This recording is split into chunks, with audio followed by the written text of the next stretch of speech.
আসসালামু আলাইকুম everyone, welcome to my channel cook vibes. আজকে আমি আপনাদের রান্না করে দেখাবো Thai soup, chicken Thai soup. এই থাই স্যুপটা এতটাই ইজি রান্না করা যে যে কেউ রান্না করতে পারবে। তবে আমি এই থাই স্যুপে কোনো প্রকার এক্সট্রা সস বা চিংড়ি বা কোনো প্রকার এক্সট্রা কোনো এলিমেন্ট ইউজ করছি না। একদম সিম্পলিভাবে আপনাদের রান্না করে দেখাবো। তাহলে চলুন দেখে আসি। প্রথমে আমি এখানে 4 থেকে 5 টুকরো বড় বড় টুকরো মাংস নিয়েছি এবং আদা নিয়েছি আর কাঁচামরিচ, লেবু, তারপর কর্নফ্লাওয়ার, তারপর এই থাই স্যুপের প্যাকটা। আপনারা চাইলে যে কোনো থাই স্যুপের প্যাকেট ইউজ করতে পারেন, বাট আমার কাছে ম্যাগি থাই স্যুপের প্যাকেটটাই বেশি ভালো লাগে। এখানে আমি ডিম নিয়ে নিয়েছি 3টা এবং সাদা অংশ থেকে কুসুমটাকে আলাদা করে ফেলবো।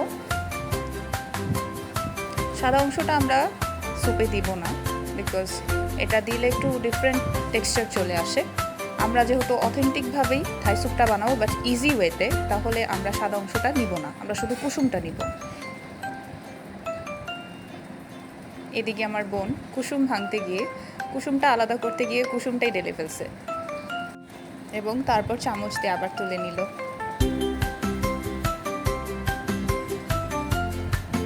আচ্ছা, যাই হোক, এখন আমরা কুসুমটা কাজে লাগাবো। এই যে এই উপকরণগুলো আমাদের মেইন ইনগ্রিডিয়েন্ট, যা যা লাগবে একে একে করে আমি একটা বড় সসপ্যান নিয়েছি, সেটার মধ্যে ঢেলে দিচ্ছি। মাংসগুলো নিয়ে নিলাম, তারপর আদাগুলো সাইডে রেখে দিব। একে একে সব উপাদানগুলো আমি মিক্স করব। তারপর হচ্ছে এই কুসুম 3টা,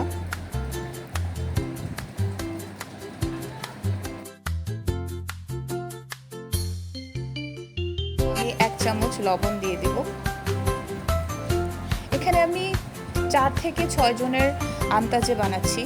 আপনারা যতটুকু পরিমাণ করতে চান তা কমিয়ে বাড়িয়ে নিতে পারেন। এর মধ্যে আমি লাল মরিচ নিয়েছি 1/2 চা চামচের মতো।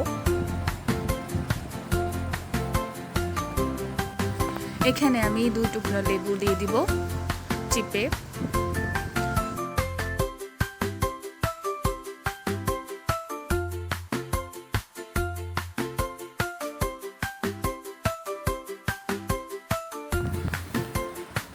আর এখানে সস, আমি এখানে যে মিনি প্যাকেটগুলো যে সসের হয় সেটা 10টা ইউজ করেছি। এই সম্পূর্ণই আমি এটা দিয়ে দিব।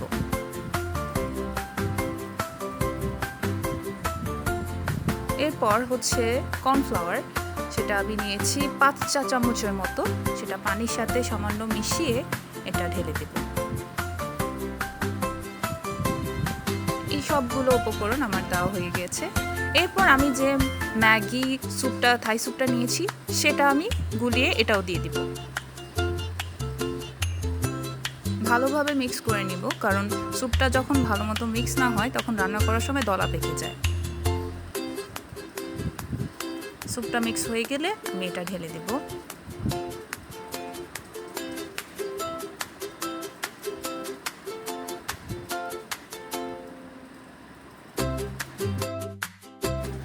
এরপর আমি এখানে 2 চা চামচ চিনি দিব।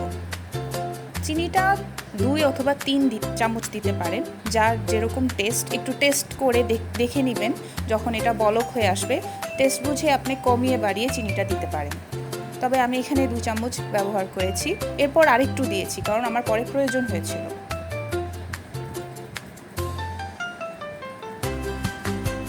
এরপর সবগুলো এখন আমি ভালোভাবে মিক্স করে নেব।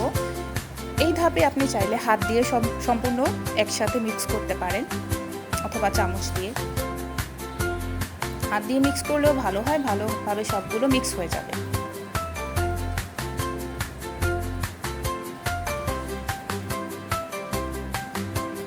এরপর আমি চুলা অন করে দিব। এতক্ষণ কিন্তু আমি চুলা অন করি নাই, এখন আমি চুলা অন করে দিব যেন এটা ভালোভাবে বলক আসে। এরপর আমি এখানে পানি অ্যাড করব। এখানে আমি যেহেতু 6 জনের আন্দাজে দিয়েছি, আমি 3 থেকে 4 বোলের মতো পানি দিয়েছি, আর একটু বেশি দিয়েছি।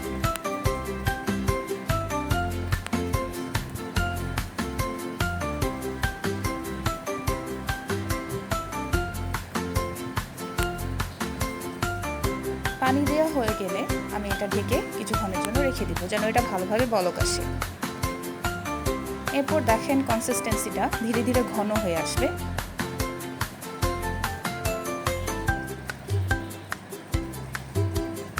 মাংসগুলো ভালোভাবে কুক হবে এবং ঘন হয়ে আসার পরই ঠিক আমরা এখানে মরিচ দিয়ে দিব। আমি এখানে 4টা কাঁচামরিচ দিয়ে দিয়েছি।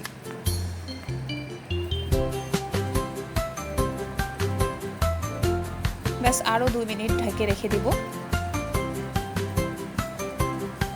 যেন ভালোভাবে মরিচের স্মেলটা স্যুপটাকে আরও বেশি ফ্লেভারফুল করে ফেলে।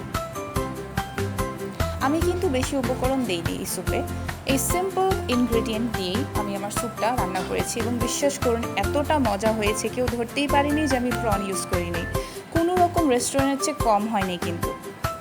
আপনারা বাসায় ট্রাই করে দেখতে পারেন, খুবই মজার হয়েছে এবং এত সিম্পলভাবে বাসায় যদি রান্না করতে পারেন প্রত্যেকে খেয়ে বলবে যেন রেস্টুরেন্ট স্টাইলে কেউ স্যুপ রান্না করেছে।